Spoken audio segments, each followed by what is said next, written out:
Hey guys, what's up? It's been a minute. So in this video I'm going to be going over five spiritual habits that can change your life.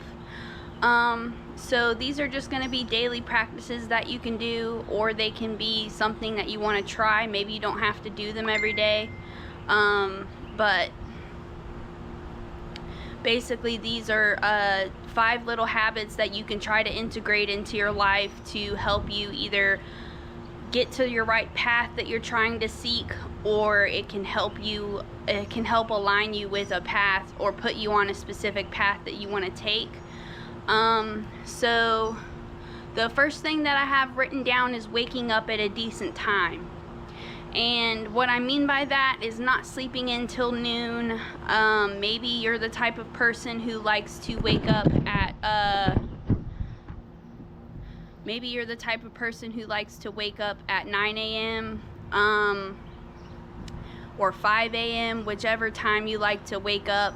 That can just help you with getting your body more in tune with its natural sleep and wake cycle. So what I mean by that is if you're sleeping until noon, it's easily to become overwhelmed and depressed in life because you're just sleeping your hours away.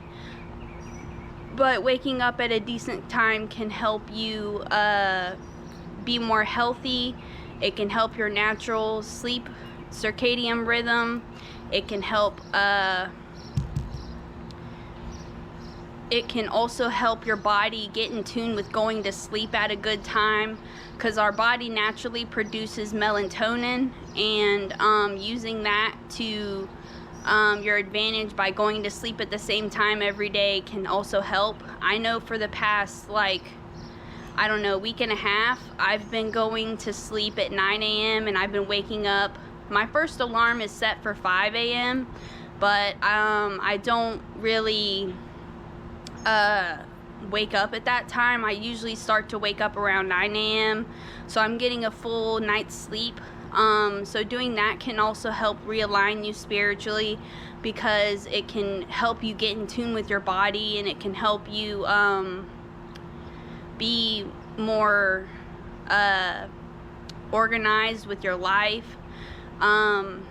Another thing that I have written down is you can practice gratitude. I don't know what that can look like for you, but some people practice gratitude in the morning time. Some people practice gratitude at other times. I know small gestures go a long way, like saying thank you when someone closes a door for you, or whenever someone after you pay for a drink or something like that, just being grateful for the people's services that they provide, like when you're at a coffee shop or something like that. So another way that you can practice gratitude is just by sitting in what you have in life. And what I mean by that is not necessarily your tangible items, not your possessions, but things like I'm grateful for my life. That's not something that I take for granted. I'm able to be in a household where I'm loved, and I'm accepted for who I am, and I'm not patronized for who I'm not. So stuff like that can also help you.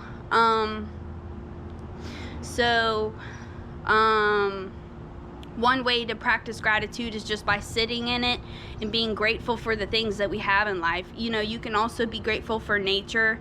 That's a good way to get connected with the Mother Earth, Gaia. Being grateful for the little critters that we have, such as squirrels, birds, lizards, like any kind of animal or whatever you might see out in nature, butterflies, stuff like that. Being grateful for those kinds of things can also help, because every little thing plays a very important role in the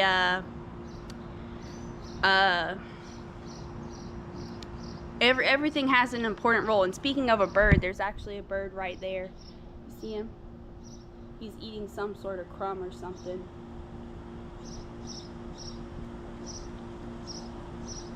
But anyway, So doing that is a good way to practice gratitude, just reminding yourself that you have things in your life to be grateful for. And doing these first 2 steps by waking up at a good time and going to sleep at a good time, and also practicing gratitude, can help keep you away from mindsets that you don't want to have, like being depressed or being anxious and stuff like that. So practicing gratitude is also like a really good way. I know some people, they talk to their plants. So like I personally have some flowers that I'm growing back over by the apartment, and you can talk to your plants and you can give them carbon dioxide. You can just be grateful for how pretty they are, what they provide for the world, stuff like that. Some people feed birds, you know, practicing gratitude is a good way to help you stay spiritually in line with what you're trying to seek after. And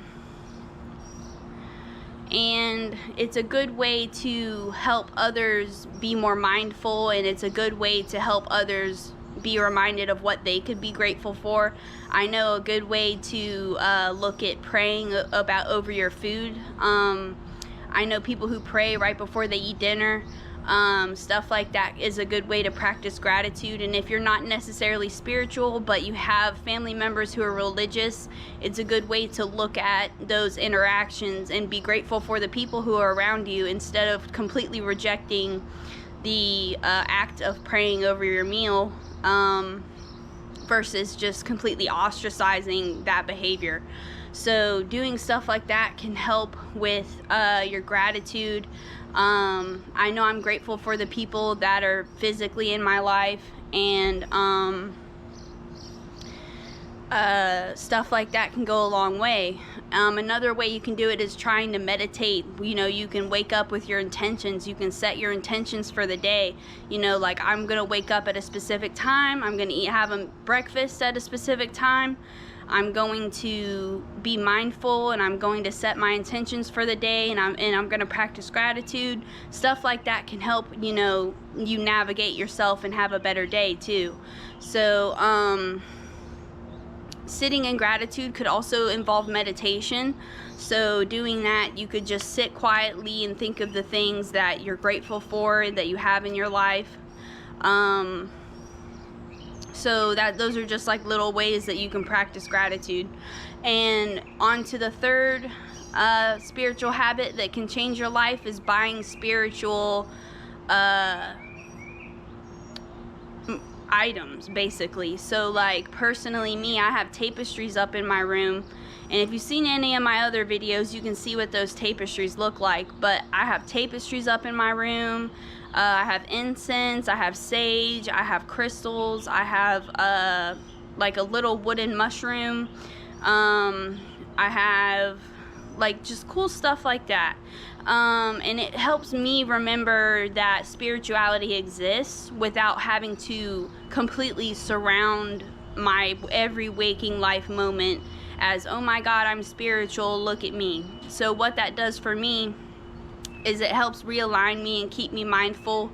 At times I can feel more grateful, but stuff like that definitely helps keep people in lines. I know certain people, they'll wear rings, necklaces, they'll wear like, what are those things called? They're like praying bead necklaces, stuff like that.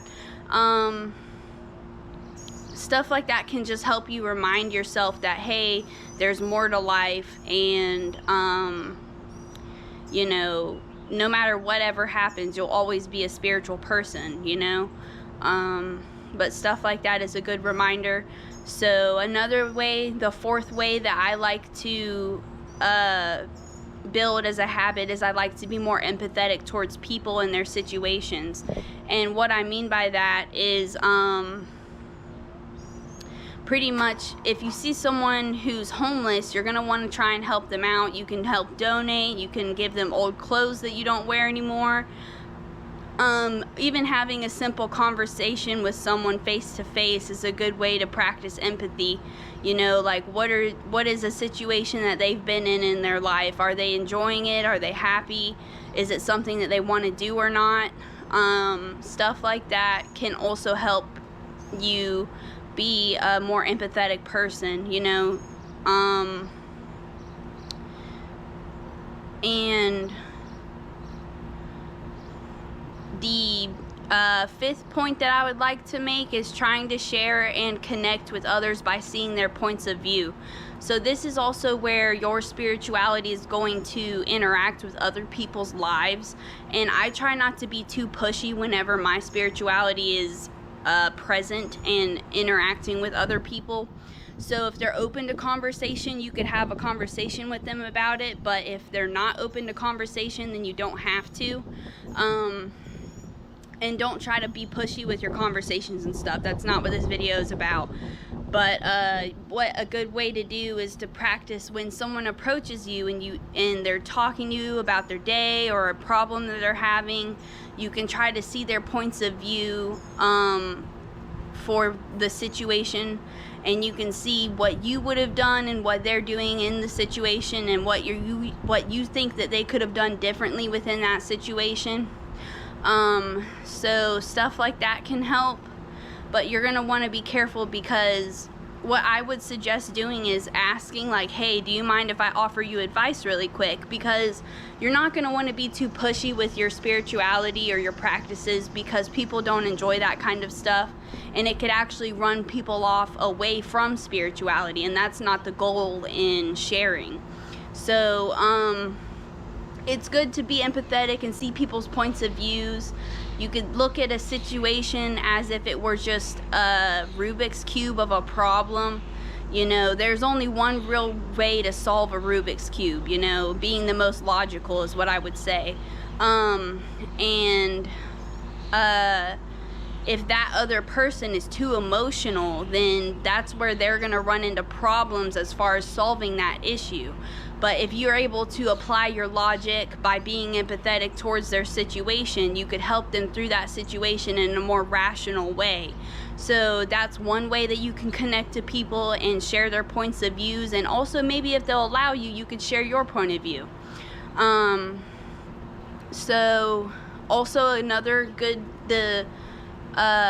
last reason I have is to try learning something new often, and maybe reading a book. So it's good to exercise your mind and get good enrichments in your life.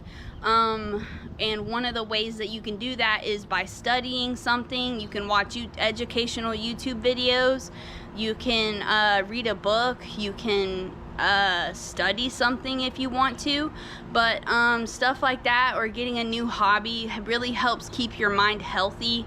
I know elderly people, they'll do word puzzles and Sudoku, so stuff like that helps keep your mind engaged, and that way you're not having memory loss problems or whatever it may be as your health declines down the road.